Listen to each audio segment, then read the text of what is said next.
The gymnasium lights cast harsh shadows across the polished floor as 17-year-old Maya Johnson adjusted her green and gold cheerleading uniform for the third time in 5 minutes.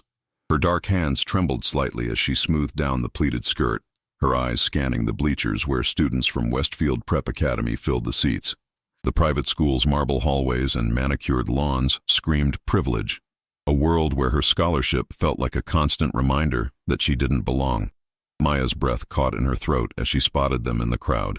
Madison Pierce, daughter of the city's most influential judge, sat flanked by her usual crew of perfectly coiffed accomplices. Their designer clothes and practiced smirks made Maya's stomach churn. She'd been at Westfield for 3 months now, and every day felt like navigating a minefield of whispered comments and sideways glances. "Places everyone," Coach Williams called out, her voice echoing through the gym. Maya took her position at the back of the formation, preferring the shadows to the spotlight. As the music began, she moved through the routine with practiced precision, her athletic frame flowing through each motion despite the anxiety gnawing at her chest. Before we go any further, comment where in the world you are watching from, and make sure to subscribe because tomorrow's story is one you don't want to miss.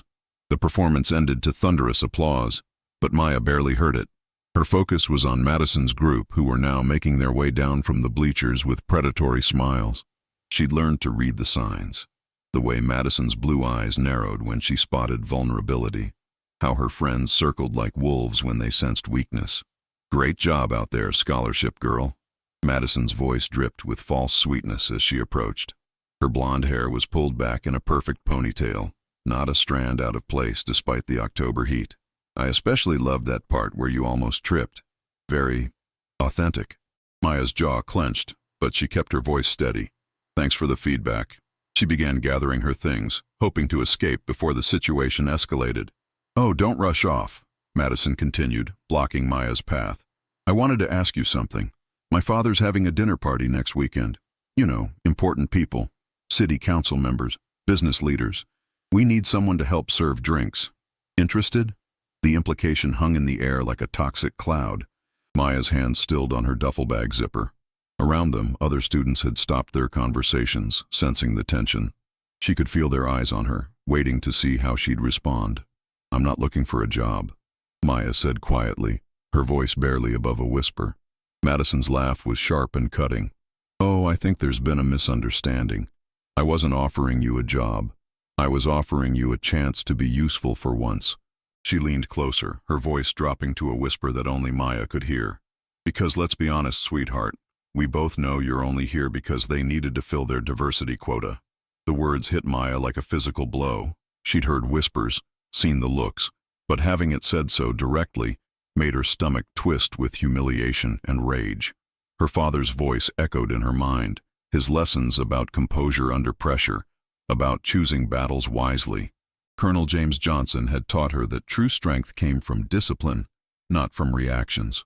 "I need to go," Maya managed, pushing past Madison toward the locker room. "Running away already?" Madison called after her, loud enough for everyone to hear. "How very predictable." Maya's hands shook as she changed out of her uniform in the empty locker room. She'd grown up on military bases around the world, the daughter of one of the Army's most decorated Delta Force commanders. She'd learned to adapt, to blend in, to survive in new environments. But Westfield Prep was different. Here, her father's reputation meant nothing. Here, she was just another black girl in a sea of white privilege. The sound of footsteps echoed through the locker room. Maya looked up to see Sergeant Major Patricia Williams entering. Not the cheerleading coach, but the school's JROTC instructor. The older black woman's presence commanded respect, her posture military straight despite her civilian clothes. "Heard there was some trouble out there," Sergeant Major Williams said, her voice carrying the authority of someone who'd served 2 tours in Afghanistan. "You want to talk about it?" Maya shook her head, not trusting her voice. She'd been taught not to show weakness, not to let the enemy see you break. But Sergeant Major Williams had a way of seeing through facades. "Maya Johnson," the older woman said, settling onto the bench beside her. "Daughter of Colonel James Johnson, Delta Force. I served with your father in Iraq. Good man. Taught me a thing or two about handling difficult situations." Maya's head snapped up. "You know my dad?" "Know him? That man saved my life in Fallujah." Carried me 2 miles through enemy territory when I caught shrapnel in my leg. Sergeant Major Williams smiled, but her eyes remained serious. He also taught me that sometimes the hardest battles aren't fought with weapons. They're fought with patience, strategy, and the right moment to strike. If you're enjoying this story of courage and standing up to bullies, smash that like button and let me know in the comments what you would do in this situation. Maya felt something loosen in her chest. For the first time since arriving at Westfield, she didn't feel completely alone. What Madison said out there, about me being here just for diversity. Let me tell you something about girls like Madison Pierce, Sergeant Major Williams said, her voice taking on a harder edge. They're used to getting their way through daddy's money and influence, but they've never faced real adversity. They've never had to earn anything. That makes them dangerous, but it also makes them weak. The next morning, Maya arrived at school to find her locker vandalized. Someone had spray-painted "Quota Queen" across the metal door in bright red letters. Students whispered as they passed, some pointing, others averting their eyes in embarrassment. Maya's hands clenched into fists as she stared at the graffiti. "Maintenance will have that cleaned up by lunch," Principal Harrison said, appearing beside her with a concerned expression. He was a thin man in his 50s, with the kind of carefully neutral demeanor that came from years of dealing with wealthy parents and their entitled children. "I'm sure it was just a prank." "A prank?" Maya's voice cracked slightly. "Someone broke into my locker and vandalized school property with a racial slur, and you're calling it a prank?" Principal Harrison's discomfort was palpable. "Now, Maya, I don't think we should jump to conclusions about the racial implications." "What conclusions?" Maya's voice grew stronger. "It's right there in red paint. I understand you're upset, but we need to be careful about making accusations without evidence. The Pierce family has been very generous to this school, and I'd hate for any misunderstandings to affect our relationship with them." Maya stared at him in disbelief. The message was clear. Her comfort and safety were less important than keeping the wealthy donors happy. She thought of her father, who'd spent his career fighting for justice and freedom, and felt a surge of anger that had nothing to do with fear. "I want to file a formal complaint," she said. "Against whom?" Principal Harrison asked. "Do you have any evidence of who did this?" Maya's heart sank. She knew it was Madison. The timing, the message, the cruelty were all her signature, but knowing and proving were different things. "I'll look into it," Principal Harrison said in a tone that suggested he had no intention of doing so. "In the meantime, try to keep a low profile. Sometimes these things blow over if we don't make a big deal out of them." As Maya walked to her first class, she noticed the stares and whispers had intensified. Word of the locker incident had spread through the school like wildfire. Some students looked at her with sympathy, others with curiosity, but most seemed to view her as a spectacle, the scholarship girl who dared to complain.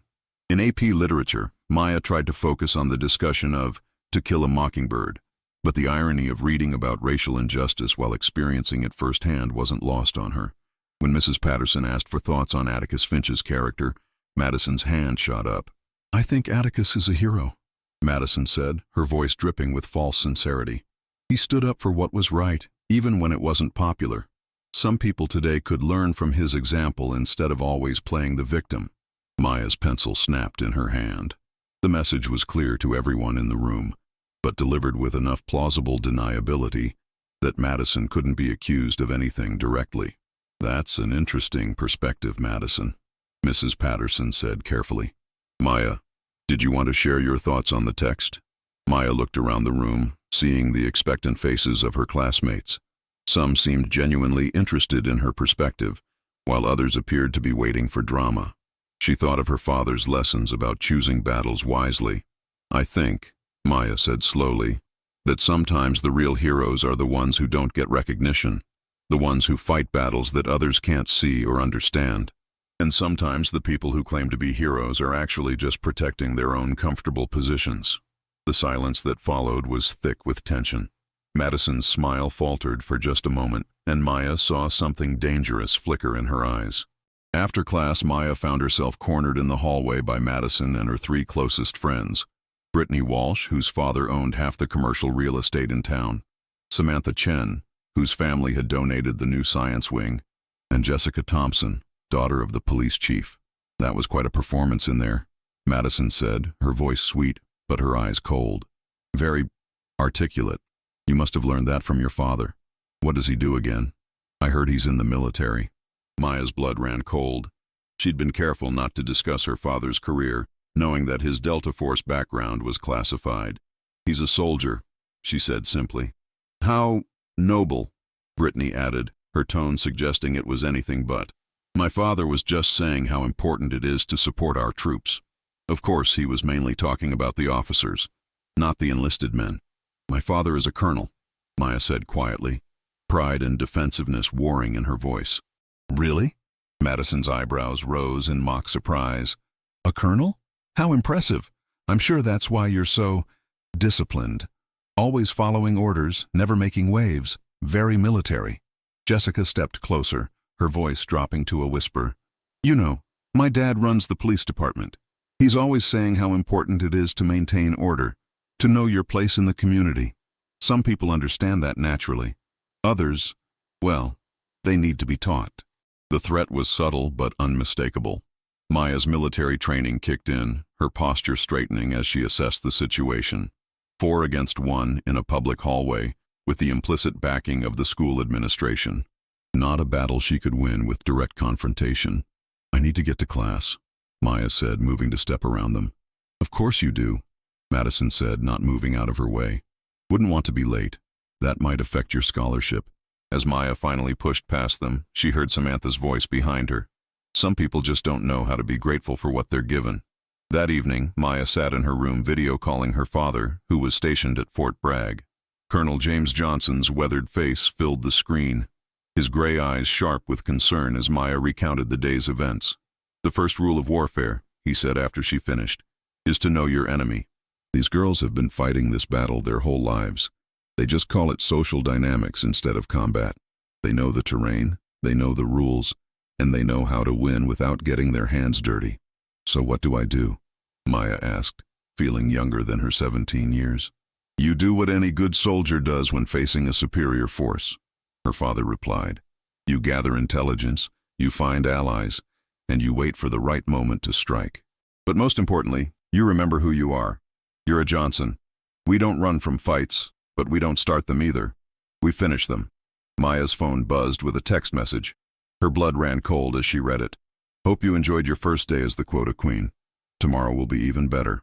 A friend." She showed the message to her father, who studied it with the analytical eye of a career military officer. "Screenshot that," he said. "Document everything. In asymmetric warfare, intelligence is your most powerful weapon." Maya took the screenshot, then stared at her reflection in the phone's dark screen. She saw her father's determined jaw, her mother's intelligent eyes, and something else. A steel that had been forged in the crucible of military life and tempered by the challenges of constantly adapting to new environments. "Dad," she said quietly, "did you ever face situations like this? People who tried to make you feel like you didn't belong?" Colonel Johnson's expression softened slightly. "Every day, Maya. Every single day. But I learned that the opinion of small-minded people doesn't define your worth. Your character does, your actions do, and sometimes your response to adversity does." As Maya prepared for bed that night, she thought about Sergeant Major Williams' words about choosing the right moment to strike. She thought about her father's lessons on strategy and patience, and she thought about the look in Madison's eyes when she'd realized Maya wouldn't be easily broken. The next morning brought a new level of harassment. Maya arrived at school to find flyers posted throughout the hallways with her school photo and the words "Westfield's Diversity Hire" printed below. Someone had drawn devil horns on her head and given her a speech bubble saying, "Thank you for the charity." Students stared openly as Maya walked through the halls, some laughing, others looking uncomfortable. She kept her head high, her father's voice echoing in her mind. "Never let them see you sweat." In the cafeteria, Maya sat alone at a table in the corner, picking at her sandwich while trying to ignore the whispers and stares. She was about to leave when she noticed a commotion near the popular table where Madison held court. "I heard she's threatening to sue the school," Madison's voice carried across the room. "Apparently she thinks she deserves special treatment just because someone played a little prank on her locker." "That's so typical," Brittany added, loud enough for half the cafeteria to hear. "They come here on charity, then complain when they're not treated like royalty." Maya's hands clenched around her water bottle. She could feel the eyes of every student in the cafeteria on her, waiting to see how she'd respond. The smart move would be to leave, to avoid escalation. But something in Madison's tone pushed her past her breaking point. She stood up, her chair scraping against the floor. The cafeteria fell silent as she walked slowly toward Madison's table. With each step, Maya felt her father's training taking over, the calm focus that came from years of discipline and preparation. "Is there something you'd like to say to me directly?" Maya's voice was quiet but carried clearly across the silent room. Madison looked up with false innocence. "I'm sorry, was I talking to you? I thought I was having a private conversation with my friends." "Nothing you say is private when you're saying it loud enough for the entire cafeteria to hear," Maya replied, her voice steady despite the adrenaline coursing through her veins. Madison's smile sharpened. "Well, since you're here, I suppose I could repeat myself. I was just saying how interesting it is that some people think they deserve special treatment, like they're owed something just for existing." The words hung in the air like a challenge. Maya could feel the weight of every student's attention, the pressure to respond, to defend herself. But she also felt something else, the calculating coolness her father had taught her, the ability to see 3 moves ahead of her opponent. "You're right," Maya said, her voice carrying a hint of steel. "Some people do think they deserve special treatment. They think their last name or their father's money makes them better than everyone else. They think they can treat people however they want without consequences." Madison's eyes narrowed. "Be careful, Maya. You're new here. You don't understand how things work." "I understand perfectly," Maya replied. "I understand that bullies are the same everywhere. They just wear different uniforms. But I also understand that bullies are usually cowards who've never faced real consequences for their actions." The cafeteria was so quiet that Maya could hear the hum of the fluorescent lights overhead. Madison's face had gone pale, then flushed red with anger. "You have no idea who you're talking to," Madison hissed, standing up from her seat. "My father could have you expelled with 1 phone call." "Then maybe he should call," Maya said, her voice calm and controlled. "Because I'm not going anywhere." The tension in the cafeteria was electric as Maya and Madison faced off, surrounded by a sea of stunned faces. Maya could feel her heart pounding, but her exterior remained calm, a skill her father had drilled into her during countless hours of training. Madison's face was flushed with anger and something else. Surprise. She clearly wasn't used to being challenged so directly. "You're making a mistake," Madison said, her voice low and dangerous. "A big one." "The only mistake I'm making is not documenting this conversation," Maya replied, slowly pulling out her phone. "But I can fix that right now." Madison's eyes widened as she realized Maya was recording. "You can't record me without permission." "Actually, I can," Maya said, her voice steady. "This is a public space, and you've been broadcasting your opinions loud enough for everyone to hear. I'm just making sure there's a record of what you actually said." The crowd around them began to murmur. Some students were pulling out their own phones, sensing that this moment would be talked about for weeks. Madison looked around desperately, realizing that her usual tactics weren't working. "Turn that off," she demanded, reaching for Maya's phone. Maya stepped back smoothly, her military training evident in the fluid movement. "I don't think so. Free speech works both ways, Madison. If you're brave enough to say it, you should be brave enough to stand by it." Principal Harrison appeared at the edge of the crowd, his face grim. "What's going on here?" "Maya is harassing Madison," Brittany said quickly. "She's recording her without permission and making threats." "I'm not making threats," Maya said calmly, still recording. "I'm simply responding to Madison's public comments about my presence at this school." Principal Harrison looked uncomfortable. "Everyone back to your seats. Maya, put the phone away." "Why?" Maya asked. Madison was speaking publicly. "If she's proud of her words, there shouldn't be any problem with having them recorded." "Because I'm telling you to," Principal Harrison said, his voice taking on an authoritative tone. "Now sit down and finish your lunch." Maya looked around the cafeteria, seeing the faces of her classmates. Some looked sympathetic, others curious, but most seemed to be waiting to see if she would back down. She thought of her father's lessons about picking battles, about strategic retreats. "Of course, sir," she said, putting her phone away. But as she turned to leave, she made sure her voice carried. "I'm sure Madison's father will be very proud when he sees how she represents the Pierce family values." Madison's face went white. Maya had struck at the one thing that mattered most in their world: reputation and family image. As Maya walked back to her table, she noticed Sergeant Major Williams standing in the doorway, having witnessed the entire exchange. The older woman gave her a slight nod of approval before disappearing back into the hallway. The rest of the day passed in a blur of whispered conversations and sideways glances. Maya could feel the shift in the school's atmosphere. She was no longer invisible, no longer just the quiet scholarship student who could be ignored. She had made herself a target, but she had also made herself a person to be reckoned with. After school, Maya found herself in the JROTC classroom, where Sergeant Major Williams was organizing equipment. "That was quite a performance in the cafeteria," the older woman said without looking up from her inventory sheets. "I probably shouldn't have confronted her so publicly," Maya admitted.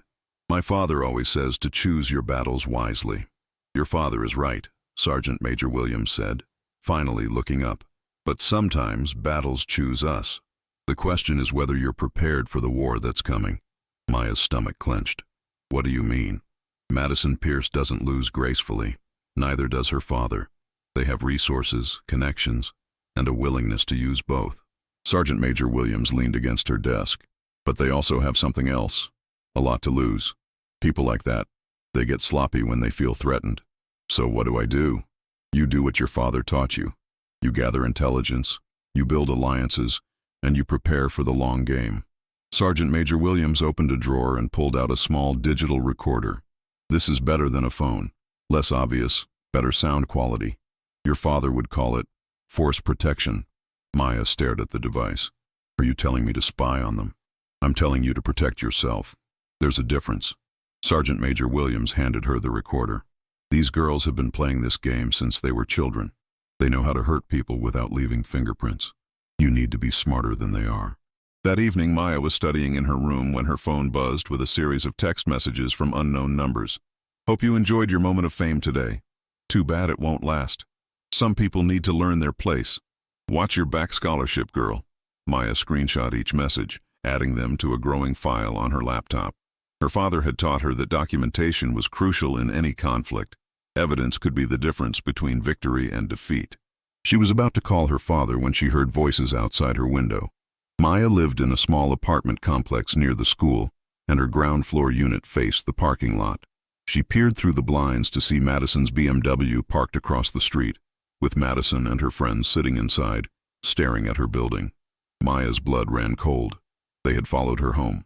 She quickly grabbed the recorder Sergeant Major Williams had given her and crept closer to the window.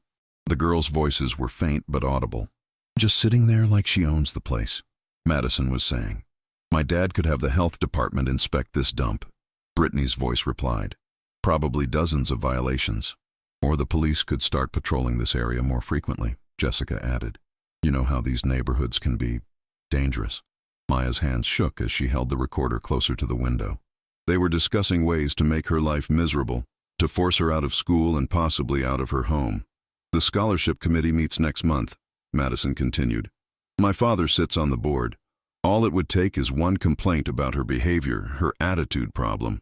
"She's probably not even academically qualified," Samantha said. "I bet if someone looked into her test scores, her application." "Let's not get ahead of ourselves," Madison said. "First, we need to show her that actions have consequences.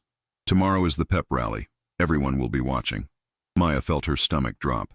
The pep rally was one of the biggest events of the year, with the entire school packed into the gymnasium. Whatever Madison was planning, she wanted maximum audience. The girls' voices faded as they drove away, but Maya kept recording for several more minutes, documenting the time and circumstances of their visit. She uploaded the audio file to her laptop and sent copies to her father and Sergeant Major Williams. Her father called within minutes. "Maya, are you safe right now?" His voice was sharp with concern. "I'm fine, Dad. They're gone." "This has escalated beyond school bullying," Colonel Johnson said. "They're engaging in stalking behavior, harassment, and conspiracy. This is criminal activity." "But they're minors from powerful families," Maya said. "Who's going to believe me? Who's going to do anything about it?" "We are," her father said firmly. "I'm calling in some favors. There are people who owe me. People who believe in justice regardless of someone's last name or bank account." "What kind of people?" "The kind who don't like seeing young soldiers get targeted by bullies with connections." Colonel Johnson's voice carried a hint of steel. "But Maya, you need to be smart about this. Document everything, stay in public spaces, and don't let them provoke you into doing something that could be used against you." "I understand, Dad. And Maya, I'm proud of you. You're showing real courage. But courage without strategy is just recklessness. Trust your training. The next morning, Maya arrived at school to find the hallways buzzing with excitement about the pep rally. Students wore school colors, and cheerleaders roamed the halls in their uniforms, drumming up spirit for the big game. Maya felt a knot of anxiety in her stomach as she thought about Madison's vague threats. In first period, she noticed several students staring at her more intensely than usual. Some whispered to their friends when they thought she wasn't looking. By third period, Maya realized why. Someone had been spreading rumors about her. "I heard she threatened to sue the school," one student whispered to another as Maya passed. "My mom said her family is trying to get money from the district," another added. "She's probably just looking for a payday," a third voice chimed in. Maya's jaw clenched. The rumors were obviously false, but they were spreading through the school like wildfire. She pulled out her phone and started recording, documenting the conversation she overheard. During lunch, Maya sat with a few other students who weren't part of the popular crowd, mostly kids who kept their heads down and avoided drama, but even they seemed uncomfortable around her now. "Maya," said David Kim, a quiet boy from her AP chemistry class, "I heard you got into it with Madison Pierce yesterday." "She got into it with me," Maya corrected. "I just didn't back down." "You should be careful," said Sarah Martinez, another girl from the academic crowd. "The Pierce family, they have a lot of influence. My parents own a restaurant downtown, and Judge Pierce could make things really difficult for them if he wanted to." Maya felt a chill run down her spine. Madison's reach extended far beyond the school walls. She was learning that in a small, wealthy community like Westfield, the powerful families controlled everything. Jobs, permits, social standing, even justice. "I'm not trying to cause trouble for anyone," Maya said quietly. "I just want to be left alone." "Then maybe you should apologize," David suggested. "Make peace with her before this gets worse." Maya stared at him. "Apologize for what? For existing? For being here on scholarship? For defending myself when she attacked me? For making waves," Sarah said softly. "Sometimes it's better to just blend in." Maya understood their perspective. They were trying to survive in an environment where crossing the wrong people could destroy your future. But she also understood something they didn't. Sometimes blending in meant accepting injustice, and she couldn't do that. "I can't apologize for being myself," Maya said, "but I understand why you're worried. I don't expect you to take sides." As the day progressed, Maya noticed an increasing number of students avoiding her. Word had spread that she was trouble, and most people didn't want to be associated with that. She felt more isolated than ever, but she also felt something else, a growing determination to see this through. During sixth period, Maya was called to the principal's office. She found Principal Harrison waiting with a stern expression and a thick folder on his desk. "Maya, please sit down," he said, his voice formal. "I've been receiving some concerning reports about your behavior." "What kind of reports?" Maya asked, though she already knew. "Students are saying you've been confrontational, that you're making threats, that you're trying to stir up trouble." Principal Harrison opened the folder. "I have written statements from several students expressing concern about your attitude and behavior." Maya's heart sank. "Can I see these statements?" "I'm not at liberty to share the specific details, but the pattern is clear. You've been at this school for less than 4 months, and you're already causing significant disruption." "I'm causing disruption by defending myself against harassment?" Maya's voice rose slightly. "That's not how others see it," Principal Harrison said. "They see a student who's been given a tremendous opportunity and is now biting the hand that feeds her." The phrase hit Maya like a slap. "The hand that feeds me?" "Your scholarship, Maya. Your place at this school. These are privileges, not rights. And privileges can be revoked if a student shows a pattern of problematic behavior." Maya felt the walls closing in around her. Madison's plan was working perfectly. She was being painted as the aggressor, the troublemaker, the ungrateful scholarship recipient who didn't know her place. "I have documentation of the harassment I've been receiving," Maya said, trying to keep her voice steady. "Text messages, witnesses to verbal attacks, evidence of stalking behavior." Principal Harrison's expression didn't change. "Without corroboration from reliable sources, personal recordings and screenshots don't carry much weight. Anyone can fabricate digital evidence." "So you're saying my word doesn't matter?" "I'm saying that when one student's word is against multiple students from established families, we need to be very careful about which version of events we believe." Maya sat back in her chair, understanding the full scope of what she was facing. This wasn't just about high school bullying. It was about power, privilege, and a system designed to protect those who had always been protected. "What happens now?" she asked. "Now you have a choice," Principal Harrison said. "You can acknowledge that perhaps you've misunderstood some social situations, issue a public apology for any misunderstandings, and commit to being a more positive member of our community. Or I'll have to recommend to the scholarship committee that your behavior is inconsistent with Westfield Prep's values and standards." Maya stared at him, recognizing the ultimatum for what it was. Apologize and submit, or lose everything she'd worked for. "I need time to think about it," she said. "Of course. But Maya, the pep rally is this afternoon. It would be an excellent opportunity to show the school community that you're committed to being part of the team, not disrupting it." As Maya left the office, she felt the weight of the decision pressing down on her. She could take the easy path, apologize, and hope Madison would be satisfied with her submission. Or she could stand her ground and risk losing her education, her future, everything her family had sacrificed for. She found herself in the empty JROTC classroom, staring at the American flag in the corner. Her father had fought for that flag, had risked his life defending the principles it represented. How could she betray those principles now? "Tough day?" Sergeant Major Williams appeared in the doorway. "They want me to apologize," Maya said without turning around. "At the pep rally, in front of the whole school. And if you don't, I lose my scholarship. I lose everything." Sergeant Major Williams moved to stand beside her. "Your father ever tell you about the Battle of Mogadishu?" Maya nodded. It was one of his war stories, though he rarely talked about the details. 18 Americans died that day. Many more were wounded. They were outnumbered, outgunned, and surrounded. They could have surrendered, could have taken the easy path, but they didn't.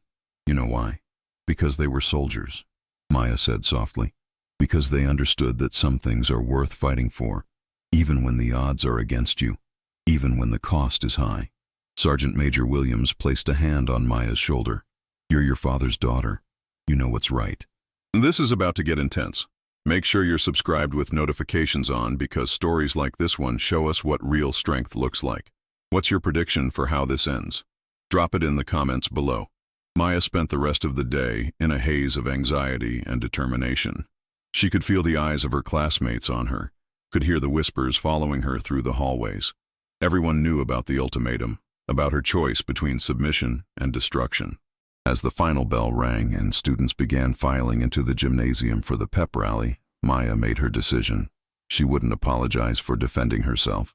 She wouldn't submit to bullies, no matter how powerful they were. If this was war, then she would fight it with every weapon at her disposal. She slipped into the girls' bathroom and activated the recorder Sergeant Major Williams had given her. If Madison wanted a public confrontation, Maya would make sure every word was documented. She took a deep breath, straightened her shoulders, and walked toward the gymnasium. The battle was about to begin. The gymnasium was packed with students, teachers, and parents for the homecoming pep rally. Maya stood at the entrance, surveying the crowd with the tactical awareness her father had taught her. She spotted Madison near the center of the bleachers, surrounded by her usual entourage and positioned for maximum visibility. The cheerleading squad was lined up on the gym floor, preparing for their performance. Maya's heart pounded as she made her way to an empty spot in the bleachers. Students turned to stare as she passed, some with curiosity, others with barely concealed hostility. She could feel the weight of their expectations. They all knew about the ultimatum, about her choice between submission and defiance. Principal Harrison took the microphone at center court. "Welcome, Westfield Warriors, to our homecoming pep rally." The crowd erupted in cheers, but Maya barely heard them.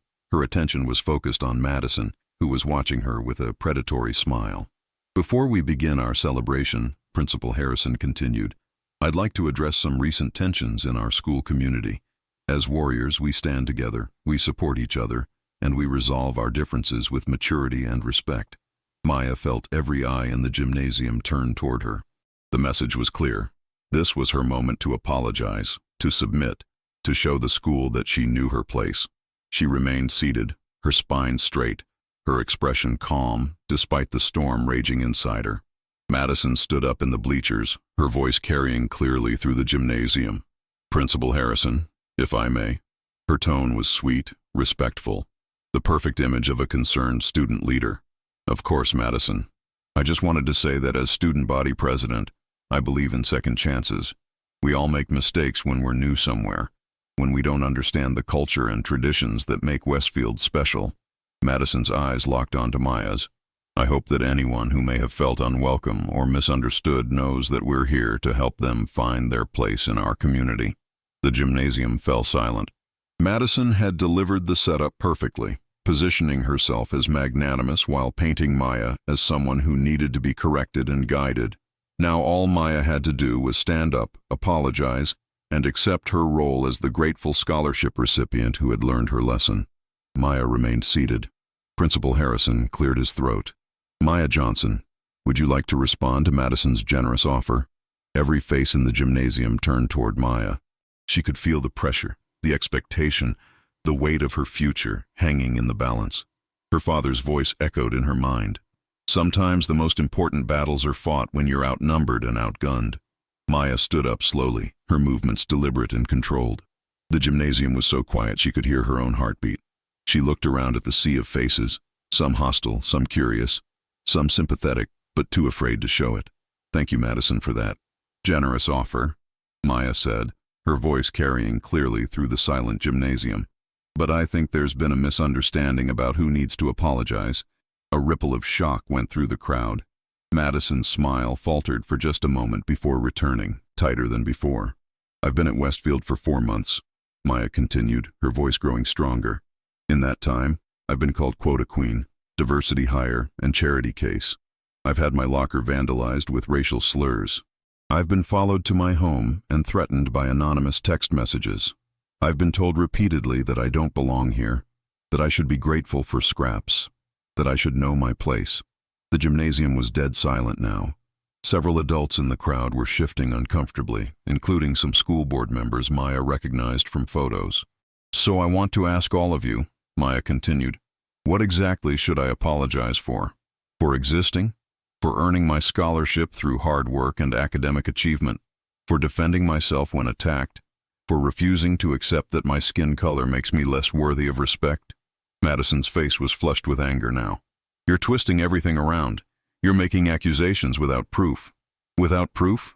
Maya pulled out her phone. I have recordings of the harassment, screenshots of threatening text messages, and witnesses to the stalking behavior. But more importantly, I have proof of something else. Maya's finger hovered over the play button on her phone. She could see Principal Harrison starting to move toward her, probably to confiscate the device. But she also saw something else, cell phones coming out throughout the gymnasium as students began recording. I have proof, Maya said loudly, that this isn't about one student being difficult.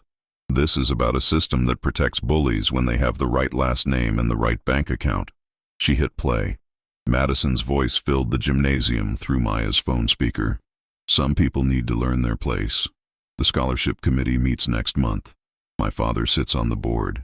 All it would take is one complaint about her behavior. The effect was immediate and electric.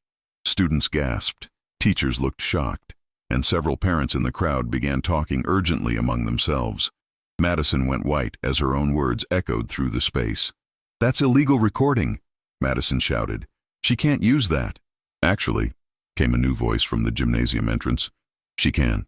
Every head turned to see a tall, imposing black man in military dress uniform walking down the center aisle. Colonel James Johnson moved with the controlled power of someone accustomed to command, his medals catching the gymnasium lights.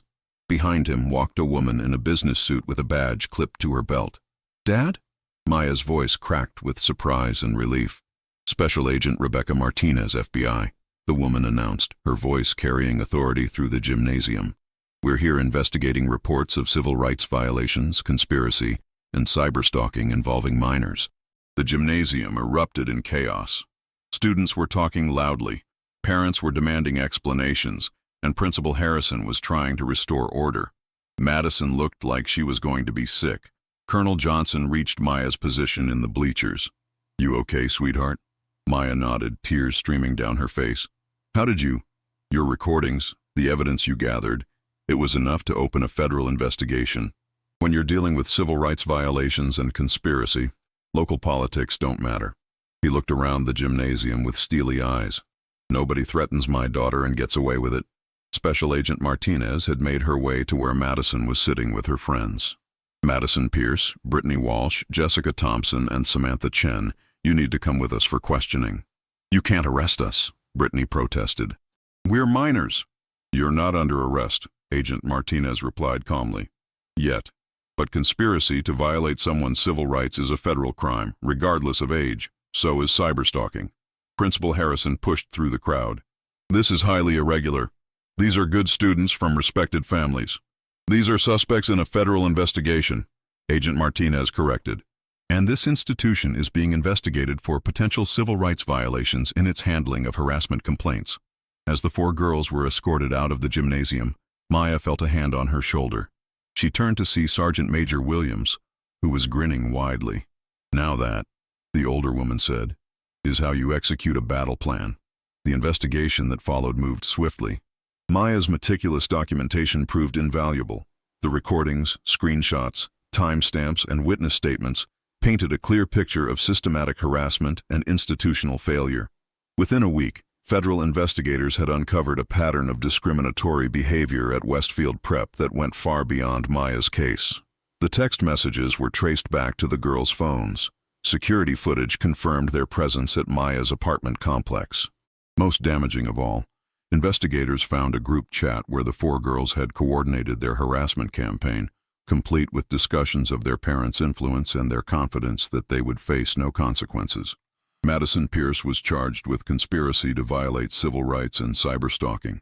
Her father, Judge Pierce, recused himself from all cases involving the school district and faced an ethics investigation. The other 3 girls faced similar charges, and their families' attempts to use their influence only deepened the federal scrutiny. Principal Harrison was placed on administrative leave pending investigation into his mishandling of harassment complaints. The school board voted to implement new anti-bullying policies and hired an independent monitor to ensure compliance with federal civil rights laws. But perhaps the most significant change came from the students themselves. Maya's courage in standing up to the bullies had inspired others to speak out about their own experiences with harassment and discrimination at Westfield. A group of students formed an organization called Warriors for Justice, dedicated to ensuring that all students felt safe and welcome at the school. 3 months later, Maya stood at the same spot in the gymnasium where she had made her stand. But this time, she wasn't alone. The Warriors for Justice were hosting their first annual Courage and Character Assembly, and the gymnasium was packed with students, teachers, and community members who had come to celebrate the changes at Westfield Prep. "A year ago," Maya said into the microphone, her voice strong and clear, "I was told that I should be grateful for the privilege of attending this school. I was told that I should know my place, that I should accept harassment as the price of admission." She looked out at the crowd, seeing faces that reflected the true diversity of their community. Not just racial diversity, but diversity of thought, background, and experience. But I learned something important that day. My place isn't where bullies tell me to stand. My place is wherever I earn the right to be through hard work, integrity, and courage. And that's true for all of us. The applause was thunderous. In the crowd, Maya could see her father, still in uniform, beaming with pride. Sergeant Major Williams was nodding approvingly. Even some of the students who had once avoided her were clapping enthusiastically. "Change isn't easy," Maya continued. "It requires courage from those who are being hurt, but it also requires courage from those who witness injustice and choose to speak up rather than stay silent. It requires institutions that put principles before politics, and leaders who understand that true strength comes from protecting the vulnerable, not enabling the powerful." After the assembly, Maya walked through the hallways of Westfield Prep, hallways that now displayed artwork celebrating diversity and posters promoting respect and inclusion. Students nodded and smiled as she passed, no longer the hostile stares or fearful avoidance of before. She stopped at her locker, the same one that had been vandalized months earlier, now decorated with photos of her friends and academic achievements. A note was taped to the front. "Thank you for showing us what courage looks like, a fellow warrior." Maya smiled, thinking of her father's lessons about choosing battles wisely. She had chosen to fight for something bigger than herself, something that would benefit students who came after her. The cost had been high, the stress, the fear, the risk of losing everything she had worked for. But the victory was worth it. As she packed her books for the day, Maya's phone buzzed with a text from her father. "Proud of you, soldier. Mission accomplished." She typed back, "Just following your training, Dad." Some battles choose us. Walking toward the parking lot, Maya reflected on how much had changed. Madison and her friends were serving community service and attending court-mandated counseling on tolerance and respect. Principal Harrison had been replaced by Dr. Angela Foster, a former civil rights attorney who had made it clear that discrimination would not be tolerated at Westfield Prep. More importantly, the culture of the school was changing.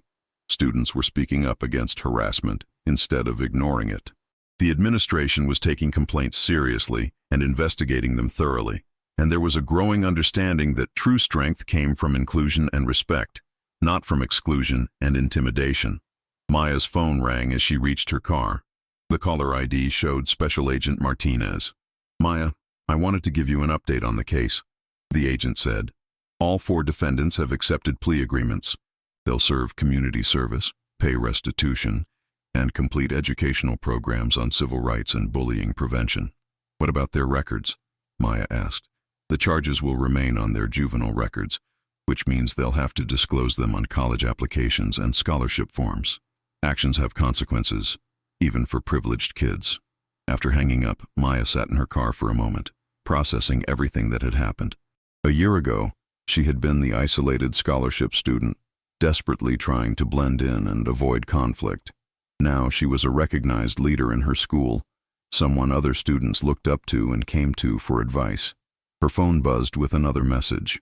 This one from David Kim, the quiet boy from her chemistry class. "Maya, there's a new student being harassed by some upperclassmen. Can the Warriors for Justice help?" Maya smiled as she typed back, "On our way. Send me the details." Some battles choose us, she thought, starting her car. And when they do, we fight them with everything we have, because the cost of silence is always higher than the cost of standing up. As she drove home, Maya thought about the letter she had received that morning from a middle school student in another district who had heard about her story. The girl was facing similar harassment and wanted advice on how to handle it. Maya had already scheduled a video call with her for that evening, along with Sergeant Major Williams and Special Agent Martinez, who had volunteered to help mentor young people facing discrimination. The fight wasn't over. It never really was. But Maya had learned that courage was contagious, that standing up to bullies inspired others to do the same, and that change was possible when people refused to accept injustice as inevitable. Her father had taught her that true warriors fought for something bigger than themselves.